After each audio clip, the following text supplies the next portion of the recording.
but eventually you're gonna look at me for what I am. You're gonna see that the maneuvers I'm making, the tools I'm using, I'm utilizing those tools for my own benefit.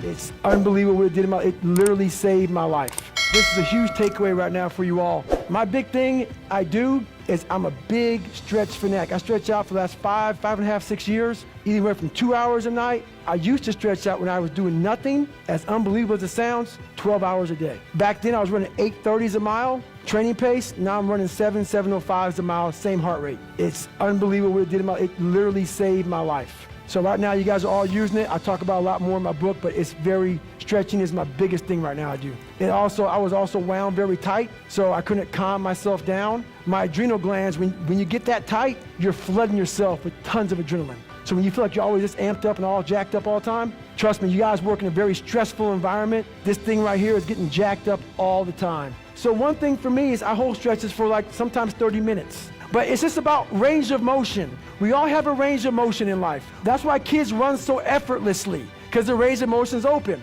Once it gets tightened up, everything, your biomechanics, everything gets thrown off. What's gonna happen? I already know the outcome. No, I think I know the outcome, but I'm not sure of it. You know how many times I'm sure of what the outcome's gonna be? Not very often. So the truth is I'm being totally transparent. I'm asking legitimate questions. I think I know the answers. I think they're gonna lead to the right place. And so it's okay to let that run its course. Now you talked about manipulation. Manipulation obviously has a bad connotation. Leadership has a good connotation. What's the difference between the two? Because guess what? If I'm manipulating you, I'm trying to get you to do something. If I'm leading you, I'm trying to get you to do something. And many of the tools are very similar. So what's the difference between me leading you and me manipulating you? It's very easy for me to answer that question. If I'm manipulating you, I'm trying to get you to do something that's gonna benefit me. If I'm leading, I'm trying to get you to do something that's gonna benefit you, it's gonna benefit the team, and it's gonna benefit the mission.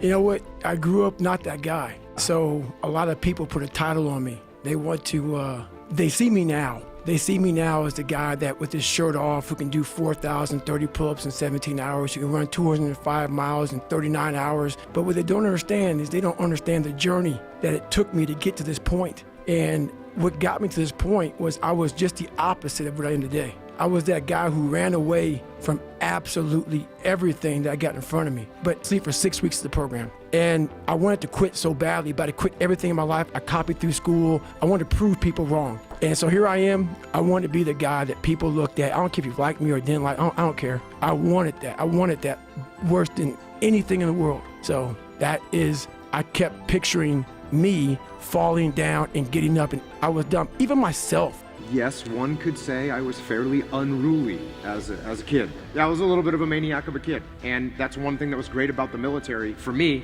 was it's a clean slate, number one, and then they give you very specific, okay, this is what you need to do to succeed. And so you show up a SEAL team and they say, you got to learn about this radio, and here's what you need to know about it. And if you know that, you're going to be successful in that department. And here's what you got to know about this weapon.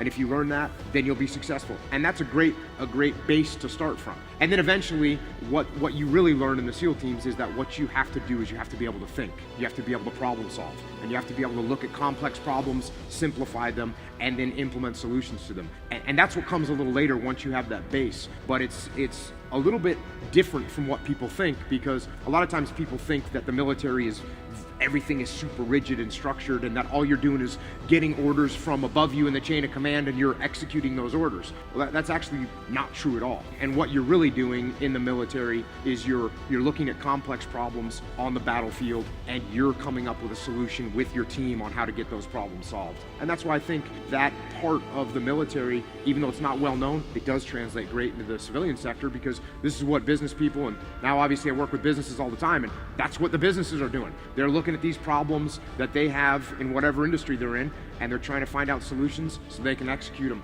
quickly and efficiently. Well, that's what I realized for myself was I wanted that comfort zone that everybody looks for, that pat on the back. They want to hear everything that they're doing right. And I realized that's what kept me in this world. That's what kept me in this world of not accomplishing anything. I was able to find strength in every molecule of this earth. I'm able to be in a room with nothing, with no motivation, no inspiration, nothing, and find it. So what I did in those situations was I invented this thing called taking souls. And you're exhausted and you're weak and you're tired and you're looking around and everybody looks as bad as you or even worse. I'm like, you know what? I want to now make a statement. It's the perfect time to make a statement. To make a statement to let you know where your life ends and mine begins. And so the statement there is I muster up every bit of strength from their looks on their faces and how they feel and how I'm gonna now, from my childhood, where I came from, how I was the bottom of the barrel, I'm now amongst all these uncommon people. I'm now going to now make you feel like you're common.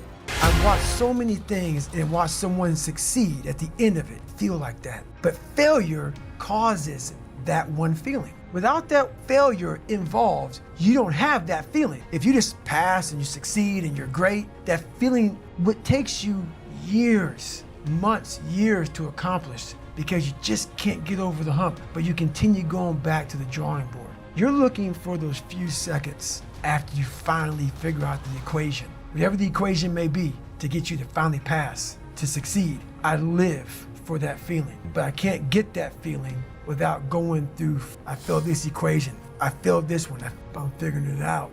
So you start to feel it before you even pass, before you even get to the success part, and then once you succeed, the feeling is unbelievable. And you take that feeling of success through failure and you put it in your cookie jar. And you say, I'll come back and get you again. I'm gonna need you again down the road in my life to call on you. I just had an intense conversation about managing your expectations, how people need to manage their expectations, and about tripling down on your strengths and don't worry about your weaknesses. If anybody out there knows who I am, I totally disagree with all of that crap. I think it's crap, and that's exactly how the people in the world become weaker people. It's by capping your brain. It's by putting this kind of garbage in it about not attacking what you're not good at. It's about putting a cap on managing your expectations. If I lived that way, if I had any kind of thought process like managing expectations, I would be a 400-pound man by now, working some job that made no money, and I would never know my capabilities. I would never have become a Navy SEAL. I never went to Ranger School. All these things I did. And I think one message that they need to know is all these people listening is they have no idea how much we all want to quit. I mean, I think that's the thing about it, man.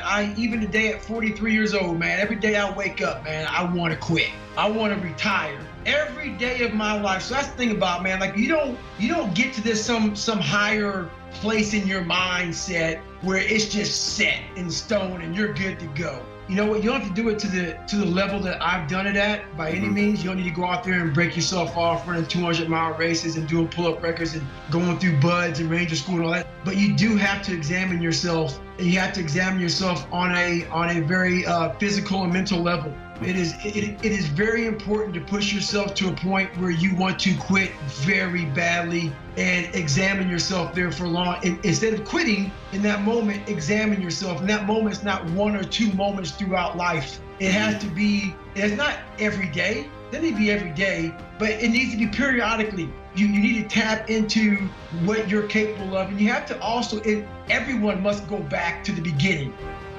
Thank you for watching our video today. If you liked it, please click the like button below and subscribe to our channel. If you click the bell icon, you'll be notified every time we upload a new video. Until the next time,